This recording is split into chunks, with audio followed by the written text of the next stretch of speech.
Madalas ay palipat-lipat ako ng lugar na pinag-editan o pinag-gagawa ng mga projects, no? Kasi minsan pakiramdam ko na kapag nakapirme lang ako sa isang lugar, ay parang nandun lang ako para magtrabaho, para mag-edit, at kung ano pa man. Kaya minsan nakakawala ng gana, kaya ng motivation.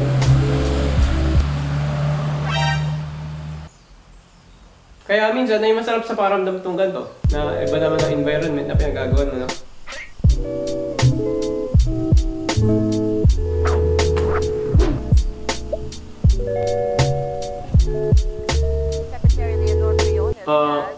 Yun nga lang, minsan maraming distraction, kaya mahirap di magawa. The Philippine Education Department moves the opening of the school year to October 5th. That's more than a month from the initial plan to resume classes on August 24th.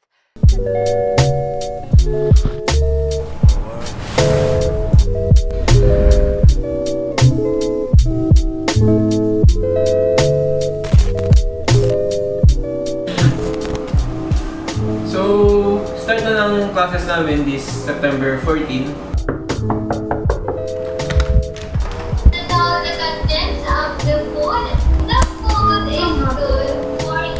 Sana to kasi mag-online class na ulit. Uy.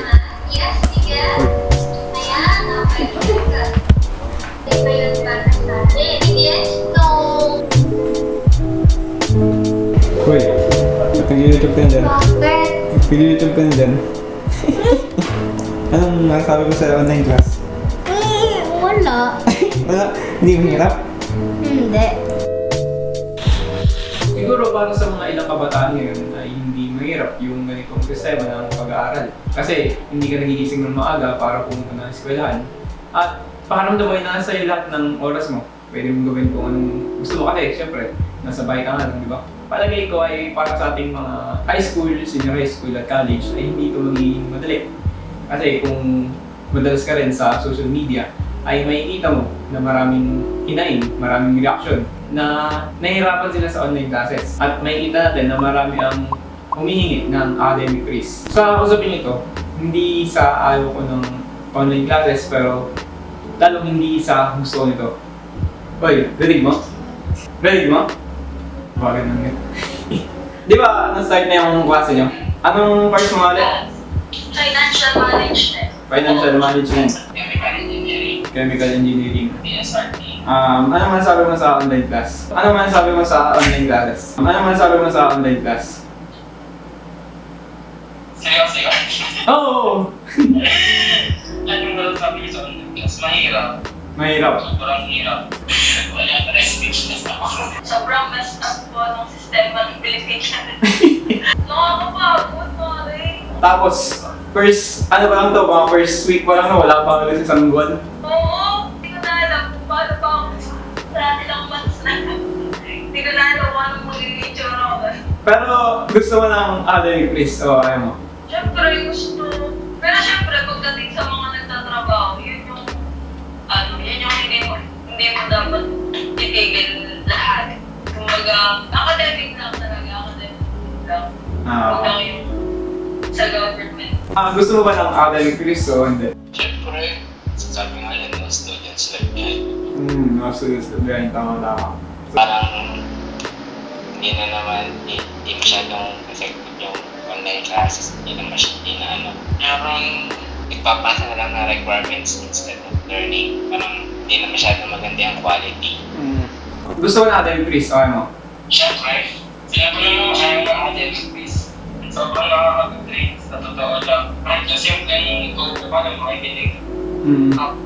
Train na train ka na agad, wala akong ginagawa.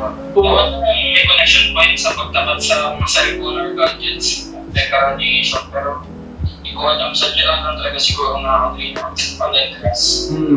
mentally and physically, no? May ilan pang mga technical na problema na pwedeng mangyari dito sa online classes. Kung mapapansin nyo dito sa video, at kung ano pa man. Kaya minsan nakakawala ng gana, kaya ng motivation. Yun nga lang, minsan maraming distraction, kaya mahirap din magawa. Pag tatapos, baka bata sa labas.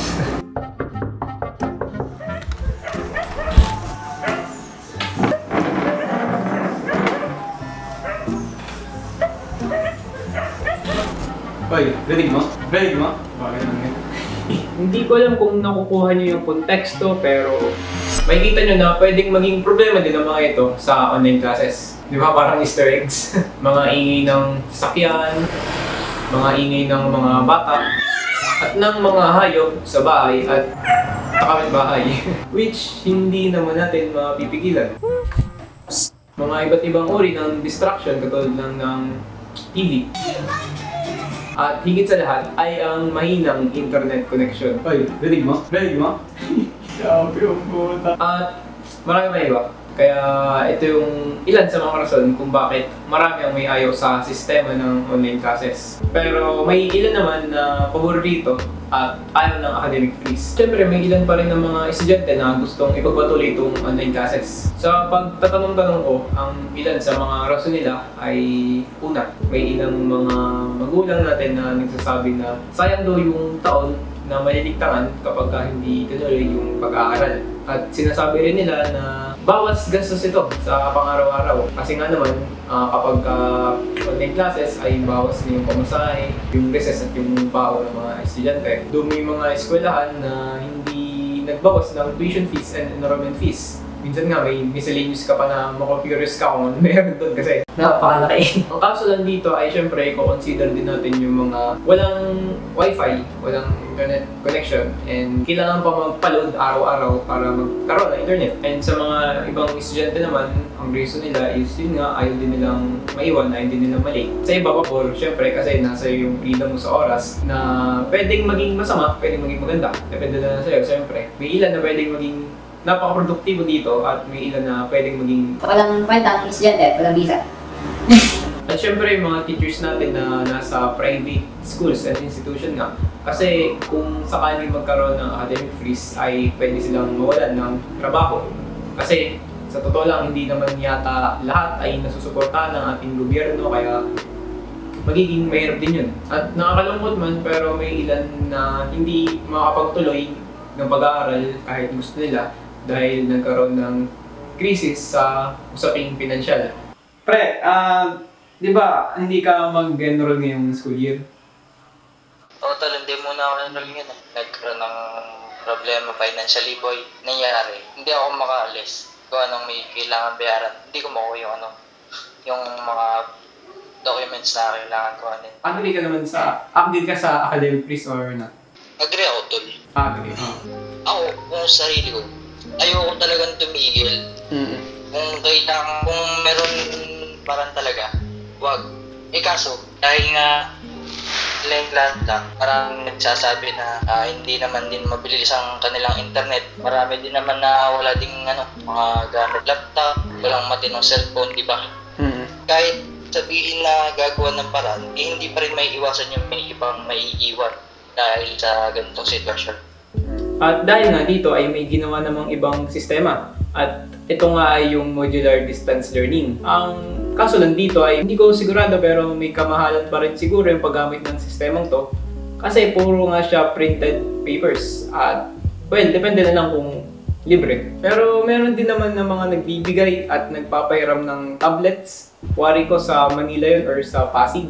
At maganda malaman na meron namang ganito sa ibang lugar, no? Sana all. Sa issue na to ay mahirap talagang timbangin kung dapat ba talagang magkaroon ng academic freeze or hindi. Agree ka sa academic freeze or not? Neutral ako. Neutral. Bakit? Neutral ako kasi on some point, okay mag-academic freeze kasi walang maiiwang estudyante, lahat sabay-sabay. Pero, isipin mo yung economic status ng bansa at saka madaming professor ang mawawalan ng trabaho. Paano yung pamilya nila? Agree ka sa academic freeze or not? Personally, okay ako sa academic freeze. Pero kasi stressful kasi siya eh. Pero sa totoo lang, if we're gonna look at it from other perspective, like kung realistic pa, siguro hindi siya practical eh. Kasi aside sa fact na mapapag-iwanan lahat, ano rin yung mga teacher kasi academic freeze, mawawalan din sila ng kabuhayan. Kaya to some extent, anti-poor din yung academic freeze.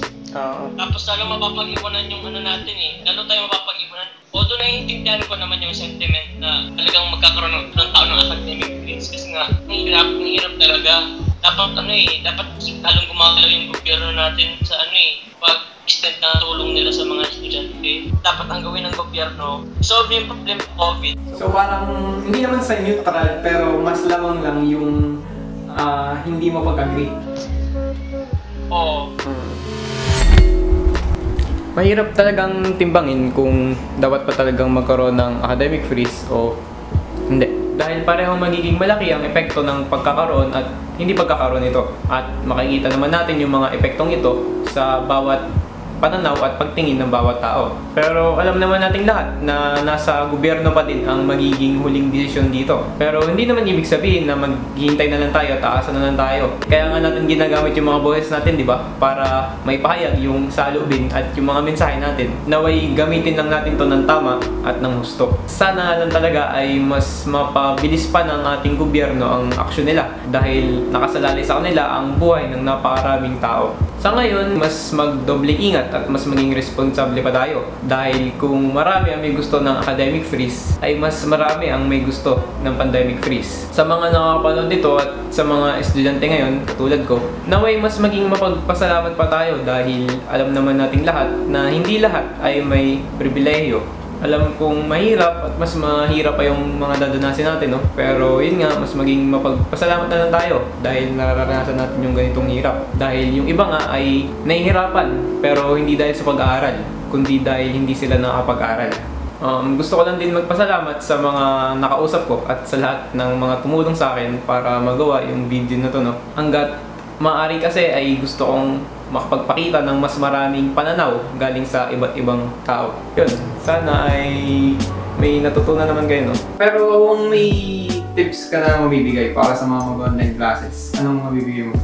Dahil nga ganito na sitwasyon yun, kapit na lang sa self-study. Ayun na lang, kung talagang nag-aaral ka na sarili mo, mas doble dapat yun. Kaya ka na doble na lang ang effort. Time management, sundin yung schedule, determine yung life filter. Oo, tama ka ba yung life filter. Kung may mabibigay kang tips, anong mabibigay mong tips? Academic freeze, friend.